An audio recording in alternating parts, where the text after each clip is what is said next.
Let's talk some chess. This is the Gold Coins game, one of the most famous, coolest games in chess history. Definitely a game that you should know if you're a chess fan. It was played in 1912 in Breslau. Stefan Levitsky is playing with the white pieces. Frank James Marshall, the U.S. champion at the time, with the black pieces.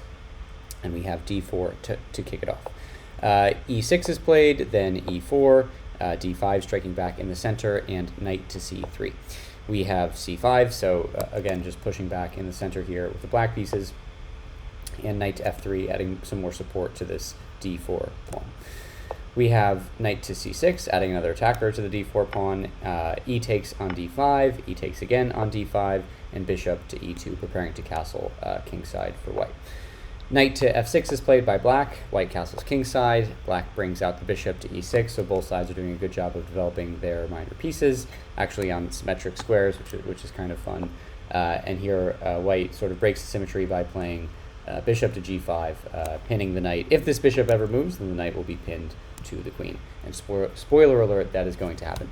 We have kingside castle for black, and d takes on c5 for white. And now black develops the final minor piece with bishop to e6. Instead of grabbing this pawn back, this is a very difficult pawn to defend. You can't play b4 because then the knight will just take. You don't really want to put your knight all the way on a4 to defend it. So black just says, I'm going to develop a piece and gobble up that pawn when I get another second. And white says, okay, that's fine. I'm not going to defend the knight. I'm going to bring my own knight to d4 and now attack these two pieces. Black now captures the pawn with bishop on c4, and notice that this did open up, or created a pin of the knight to the queen on this diagonal. And here white decides to trade knight for bishop on e6. So, you know, it is a knight for a bishop, but at the same time, white just made two moves with this knight and just to get it off the board, so maybe not the best combination there. We have pawn takes on e6, and now bishop to g4, attacking this weak pawn. The pawn is undefended, and taking it would come with check, so black obviously does not want to allow this, and plays queen to d6. And this has two purposes. You're now defending the pawn, and you're threatening knight takes on g4 because there's no longer a pin. So white protects the bishop with bishop to h3, still keeping an eye on this e6 pawn, and black defends it with rook a to e8. Queen is developed to d2, linking up with this bishop. I'm going to wait 1 second before I keep going. I'm just going to mute myself.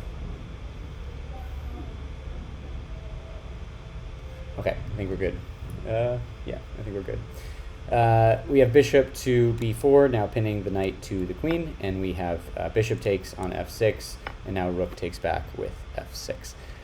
Here we get rook a1, rook a to d1, and queen to c5. Now adding some more pressure to this pawn on f2. We have queen to e2, getting some more pressure on black's pawn on e6. So a very cool position. Both sides are fighting and trying to get an angle and trying to get closer to the enemy king. Here, black trades off the bishop for the knight, and in doing so is going to be able to win a pawn on c3. So now black has won a pawn, but this is a short-lived pawn because white has this really fun rook takes on d5. And this looks like a terrible sacrifice, but you cannot take the rook back because if pawn takes, you're just going to get queen takes on f8, and this will lead to checkmate in just a couple of moves. So definitely not an actual rook sacrifice, just taking a pawn. But black is really intent on making it a rook sacrifice, and black plays knight to d4. This comes with an attack on the queen, so trying to move the queen away from this e-file so that the rook can be captured. And this move will prove very important, so keep an eye on this knight. Don't forget that it's sitting there on d4. White now moves to h5 with the queen, adding, still defending the rook, but that's not what's important. What's important is maintaining the attack on this rook on e8, but this is actually the losing move. Here white needed to play. What did white need to play?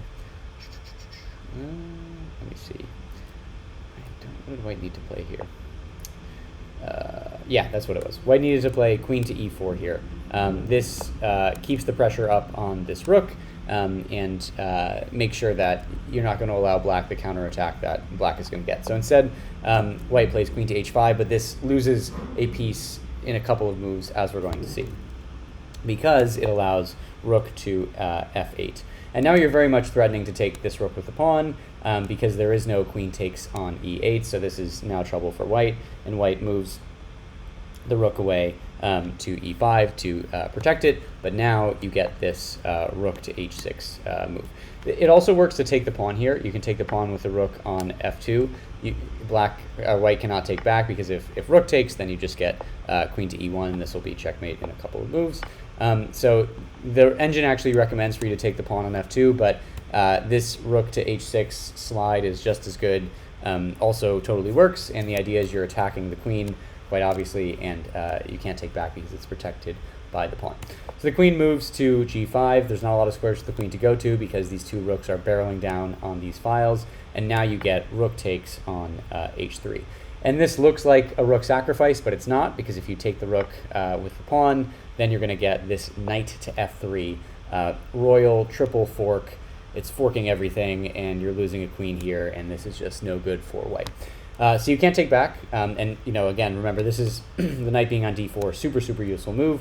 So you can't take back. Instead, white here plays rook to c5, threatening the queen, try to make something out of this position. And notice that white now is down a piece, and black has his counterattack. But this was the position where black played the move that gave the game its name, the gold coin move. It was said that after this move, spectators that were watching threw coins on the board because it was such an amazing move. So see if you can take a second, find the move that wins the game the fastest for black.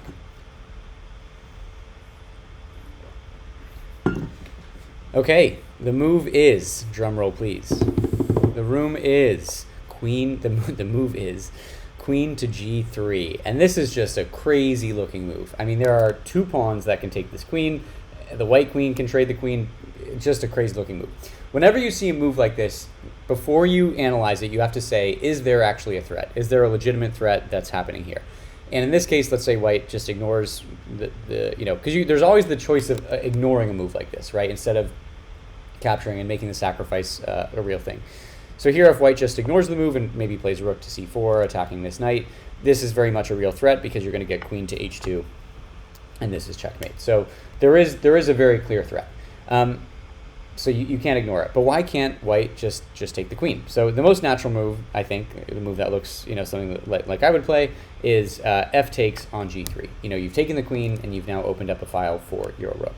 But this doesn't work, and it doesn't work because of sort of the central move, the central idea behind this, the gold coin move, and that's knight to e2 check. And we're going to see this in basically every line. This knight comes to e2, delivers check to the king. The king cannot escape on the f file, so the king has to retreat to h1, but then you get rook to f1, and this is just checkmate, and the game is over. So, okay, you can't take the queen with the pawn, but there's another pawn you can take the queen with. Why not take with the h-pawn? Well, this leads to something even worse. It leads to checkmate in 1 after the knight once again comes to e2, checks the king, and the rook is cutting off these squares. So that doesn't work.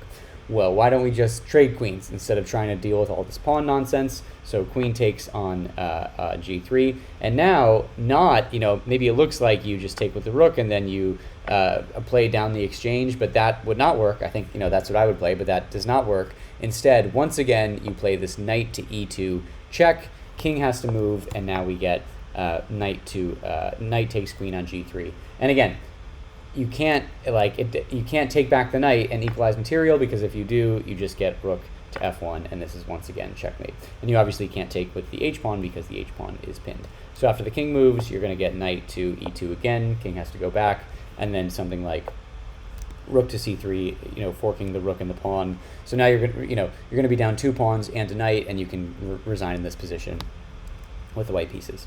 So it doesn't work to take the queen with the pawn, the f-pawn, the h-pawn, or the other queen. But what about, maybe you're looking and saying, okay, what if we just defend this h2 square? Because that's the threat here, right, is queen to h2 checkmate. What if we played queen to e5? And now you're sort of defending this h2 square. Black can't play queen to h2 checkmate, because then you're just going to trade the pieces off, and here you'll be up the exchange.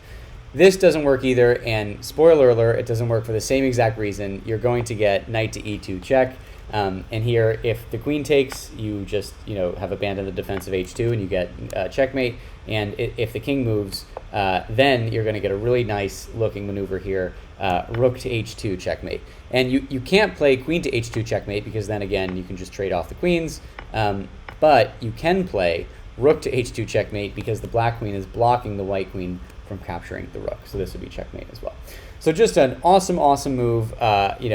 We don't really know if people threw gold coins on the board, but definitely a move worthy of a gold coin shower because of just how, I think that's what it's called. It's the shower. I think the official name is like the shower of golden coin game or something. Yeah, thanks so much for watching. Drop a like, drop subscribe, and we'll see you next time.